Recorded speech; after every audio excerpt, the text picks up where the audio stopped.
Okay, for nearly 1.5 decades, Montserrado County District Number 5 Representative Thomas P. Fallah has been provided exceptional representation for his people, evidenced by his third-term election. The District Number 5 representative is now seeking to broaden the scope of this unmatched feat to the entire Montserrado County after winning the overwhelming endorsement of the ruling coalition of Democratic Change at the party's transparent, democratic, and fair primaries that brought about 25,000 partisans together from across 17 districts of Montserrado. But what are his plans for the Montserrado County Senatorial seat at the December 8, 2020 polls? Representative Fallah has agreed to share his idea with us. And so we are privileged to have Representative Fallah. Welcome to this interview, sir. Thank you so much. It's a pleasure. Firstly, let me begin by saying welcome to my premises. This is the premises of the Fallah. It's a privilege to host you and receive you. And I hope your stay will be meaningful as we interact, basically concerning the people of Montserrado County. So I'd like to say welcome. Thank you. Okay, thank you so much for welcoming us into your humble home. I want to start off by why do you seek the Montserrado County Senatorial seat? Well, thank you very much. Firstly, let me give God the glory for bestowing uh, into my life, my family, my political life. We give God the glory for all He continues to do. Why do we seek the senatorial seat of Montserrado County? And I would like to begin by saying thank you first to my political party. Thanks to the stand-up bearer of our party, the Coalition for Democratic Change, His Excellency Ambassador George Manawia, along with members of the governing council of our party, the National Executive Committee of our party, the primaries committee that was led by our young people leader, Major Jefferson Kochi, that was rigorous and a very tense one, that went through the 17th political district or electoral district of Montserrado County. It is unprecedented. It has never happened before in the history of our party to decentralize, localize what we call the primaries. Normally we do our primary holistically, but this time around it was localized, meaning getting down to the trenches, the blocks, the communities, and that primary was successful. So I'd like to use this meeting. It was for that primary that gave birth to me, being on the senatorial ballot or ticket for the Coalition for Democratic Change. I'd like to use this meeting to say thank you to my party, thank you to all of the zonal heads, thanks to the coordinators for affording me an opportunity to widen my scope. Why do we seek this senatorial stuff? Montserrado County, as you may be aware, is the first major county among equals. This is the hub of politics in our country. You need someone with leadership skills, someone that understands the terrain, someone that brings credibility to the table, someone that brings integrity to the table, someone that understands the working of Montserrado County. I have been around for the last 15 years. For the matter of fact, like you said, being elected this is my third term. I managed to go through the ranks and file of Montserrado County. Started with a member of the caucus in 2005. Later I became an assistant secretary, co-chairman of the caucus, and today I am the caucus chairman of Montserrado County. I have managed to work with 3 superintendents by the special grace of God. Like I said the other day, my first encounter was with Peter Bargon, the then superintendent, Grace Band, and today we're working with Florence Bennett, along with the local government. I had an opportunity to visit the length and breadth of our county seat, which is Benton. The local government having to be the commissioners, the governors, the mayors of Montserrado County. And I understand some of the issues, the complexity our people are faced with. And I believe that when the opportunity is given me, being in this county, the most senior elder of this county, I call myself, because for the matter of fact, since our history in our country, as far as I can recall, I'm the only person that have been elected 3 times in this tense political capital that we call Montserrado County. And I think I bring a lot to the table. I've got a network, I got a perfect working relationship, and I seek to see how we can help our people. Montserrado, a lot has been done in District Number 5. As the most senior elder of the county, I think it's time that we widen the scope. It's time that we serve our county, void of too much noise and bigotry. And then I think we in a better position to serve this county, given our stay in the legislature, understand working with the 3 branches of government that speaks to the coordination and cooperation, understand how to network with colleagues, to lobby with colleagues for the benefit of the people of Montserrado County, working with our local leaders, working with the superintendent of our county, working with all of the district development council committee in all of the district, working with the representative, the 17 representatives current in all of those districts that we have a positive working relationship with. I know it is time that we should serve, and the people have called us to serve. So we are prepared to serve our people of Montserrado County because we bring a lot to the table. Well, expectations are very high among voters for better representation. Why should voters trust you at the December 8th polls like the people of District Number 5 did for 3 terms? They can trust me because I've been around for a while, and the people of District Number 5 are testimony. For the matter of fact, did not let them down, because I'm not the only guy, I'm not the most sophisticated or educated guy. There are a lot of people that are sophisticated, that are educated and experienced than me. In fact, when we got in the theater in 2005, we met with a lot of guys that were far beyond us. But it gave us an opportunity. First, it was District Number 7. We did not let our people down. We did not betray our people. We worked for our people. Now, District Number 5 gave me an opportunity twice, thereby making me to be 3-term representative. We understand that there are basic social services that our people need. There are things we need to do for our people. We manage that in District Number 5 perfectly. There are challenges in all of the districts. The first thing in District Number 5, we observed when we took over the issue of roads, the issue of electricity, the issue of water. We were able to demonstrate that using our oversight representation, lawmaking, to make sure in connection with our lobby skills, that today, if you go into District Number 5, I normally tell people they not come from my pocket, but we use our functions and our responsibility to lobby with central government.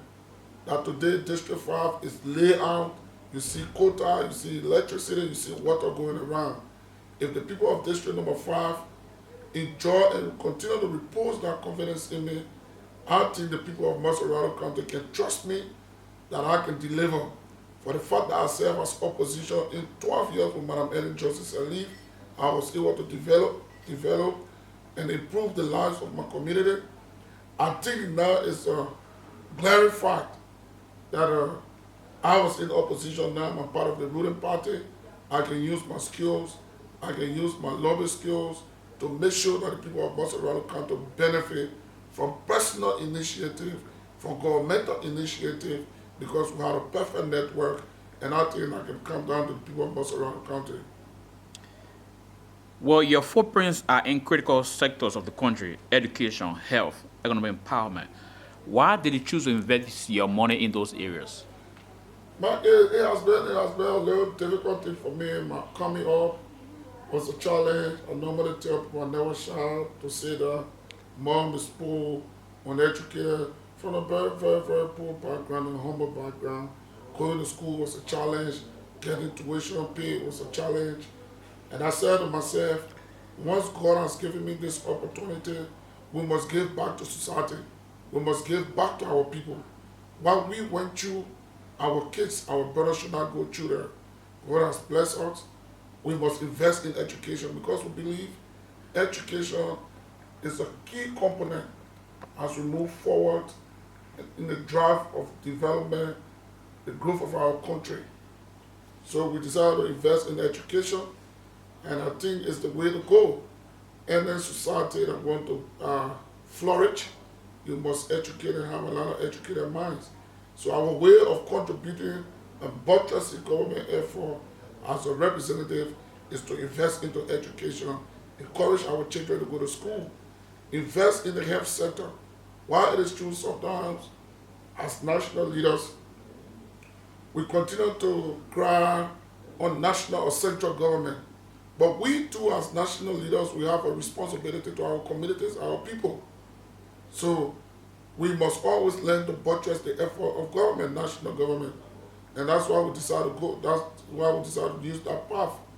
Today we decided to invest in the health sector, building a hospital, in the educational sector, building of a modern high school that is affordable. At least our parents can afford to send their kids to school. Today we have graduated from secondary. As we speak, we're talking about tertiary education, where we build a university, name and style the Thomas Fallah University, that will be helping our people. That is our way of buttressing national government. So we will continue to do that because we need to help the government.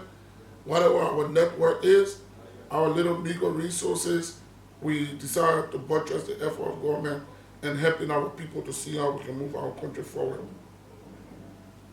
Well, what will becoming a senator for Montserrado County add to your political life? Well, a lot, because being a senator for the first county, it is a proud and a privilege. As a political person, it's going to add onto my own political CV for the fact that I have served Montserrado County for 15 years as representative. It's time that we move into what we call the House of Elders. As the most senior elders of this county, it's time that we move to the Senate. And what it's going to do, it's going to broaden my scope, because the essence of representation is constituency based.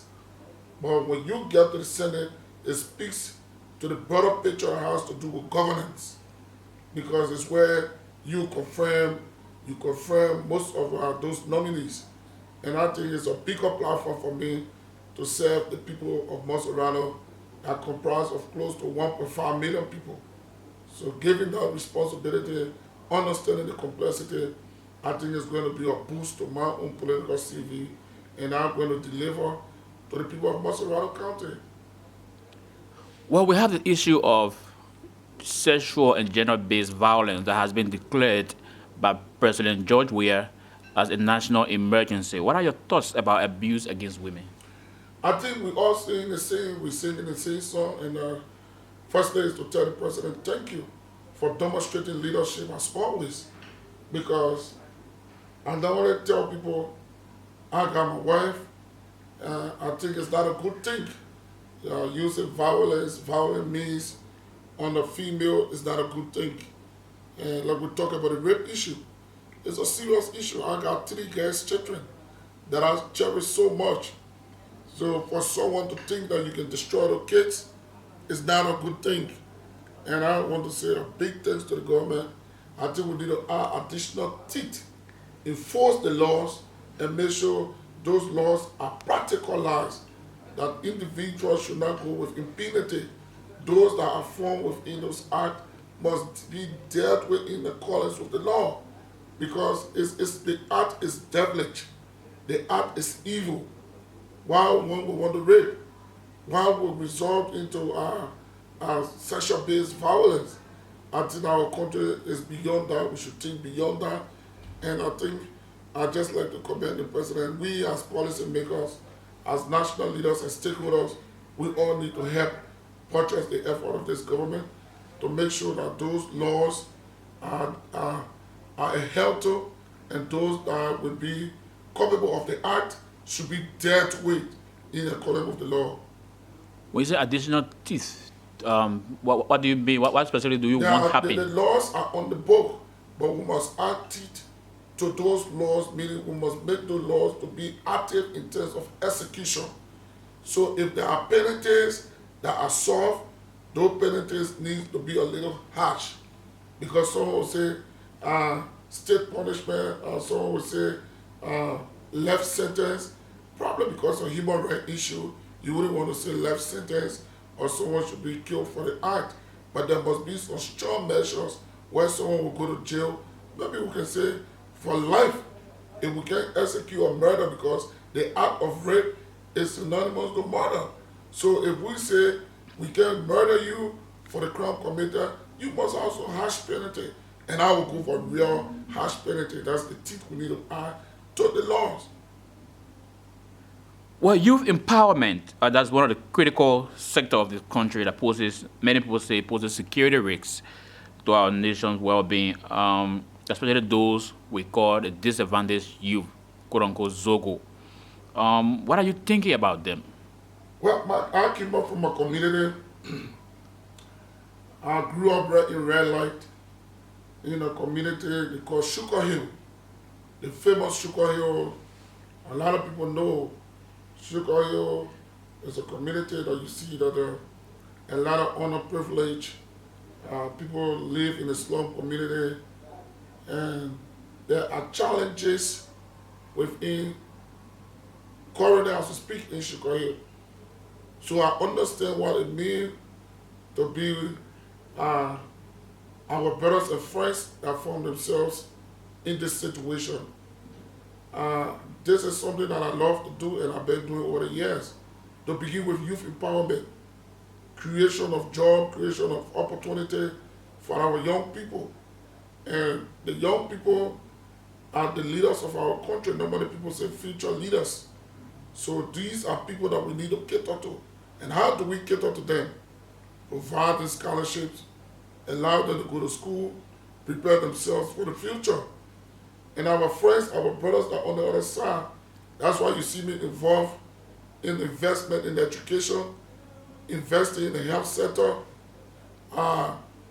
creation of jobs, try to work with our young people, how we can integrate them into society.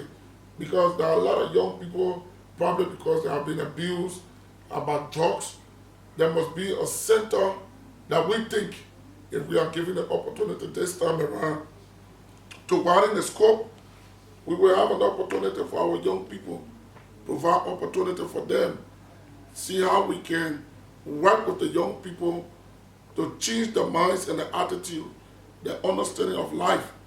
And we can better explain to them, because we too were once there, grew up in the ghetto, grew up in the slum community, so in the marketplace, so we can give them our story. And our story can be a better lesson learned, so that some of them can be a change people in society. So our story is the best story because we grew up there, we came from there, and we got a plan, we got some proposals that we're going to put down when we at the level of the Senate to see how we can navigate our way through to help our young people. Well, there's this one question that I usually ask every person, whether politician or in the private sector. When you shall have left, whether the Senate, after a 9 years, when you shall have left the National Legislature, what would you want to be known for, be remembered for? When the name Fallah is called, what do you want Liberians to know? That he came on the table, of the Fallah was here, he made history, the issue of integrity, he served with distinction. Honorable Fallah invested in education, Honorable Fallah buttress government in the health sector. Honorable Fallah buttress government in the issue of empowerment of young people. Honorable Fallah buttress government when he served, creating the creation of job opportunity for Liberians. And Honorable Fallah should be respected and recognized and appreciated that we had a lawmaker and senator that served this country with distinction in his weak way to make sure that Montserrado County is as the head and number one among equals. Montserrado County, he did serve with distinction, credibility, integrity, development to his people, that we will be remembered in the history of our country. Like I am being appreciated in District number 5 today. If I should leave District number 5, the people of District number 5 have some indelible marks that they can say, yes, when Fallah was a representative, here are the rules. When Fallah was a representative, through his lobby skill, we got electricity in our communities. Through his lobby skill, we got water in our community. Through his lobby skill, our children were given scholarship. These are things we want to be remembered for. Well, this one is a hypothetical one. December 8th is few months away. If you were not in the race this time, who do you think will you support? I would have supported my party candidate, whoever my party would have brought forward. Yeah, because I'm an institutional person, and if my name Fallah was not going to be accepted or placed on the ticket, trust me, whoever our party is going to bring forth at the time, I was going to succumb, I was going to canvass, I was going to work to see that person being elected senator of this country because I believe in the institution and I'm an institutional person. Tensions are brewing. There's news of people strong statements of violence everywhere. What is your message to your own supporter or Liberians as a whole as regards Elections violence? violence is not the way to go. If you monitor me closely, all my community engagement since the inception of my candidacy, I go into community and tell people that we should do away with elections violence. Our country, decades ago, we suffered too much. We can't afford to damage the fabric of our nation anymore. So we continue to talk to our supporters, and I want to use this medium to call on all partisans, sympathizers, well-wishers, the team of T5, that we should not result into violence. Let us run a clean and the perfect campaign. Let us go to the issue. Let us make our case, and we shall triumph at the end of the day. We cannot afford to fight. We can disagree politically, but we should not result into violence. Violence is not the way to go. December 8th, go to the polls, exercise your constitutional right, go and vote. Your vote is your authority, your vote is your strength, because we cannot afford to have any Liberians that will be tempered with because of electoral violence. So we continue to disabuse the minds of our young people. We strongly against that because it's not the way to go. You can select whichever candidate you want to support. You can argue the issues, you can debate the issue. Our people must be able to see out the candidate, and the candidate must be able to see out himself, and not to put our children in the street to result into violence. It's not the way to go. Okay, thank you, sir. Your final message to Liberians as we depart to close this interview. Well, I'd like to say thank you so much again to His Excellency, the President of our country, for his astute leadership in the midst of all of the complexity. He's doing exceptionally well. We'd like to say, Mr. President, may you keep your eyes on the ball. We know you have never failed, and we know your leadership cannot fail the Liberian people this time around. I'd like to say to the people of Montserrado County, this is your son, this is your brother, this is your friend. I have come with leadership on the table. I have come to help buttress the effort of government in bringing those basic social services to our people, to you, the people of Montserrado County. We can help in finding solution we can help in bringing development to you. So we say to you, please, as we move into December 8th, Elections Commission have announced the voter update. So we'd like to use this medium to say, all of our citizens, those that have turned 18, please go and obtain your voter card. Those that were trucked at the time to go into various counties, you have an opportunity now to come into Montserrado and register. Those of you that lost your voter cards, it's time that you go and renew your voter cards. So we say thank you so much. Please expect us in your communities. We'll be coming to your communities and receive us so that we can make our case to have Montserrado to be a better place again. We gave you all of our heart, and you can rest assured that we will not let you down, the people of Montserrado County. Thank you so much. Okay, thank you so much.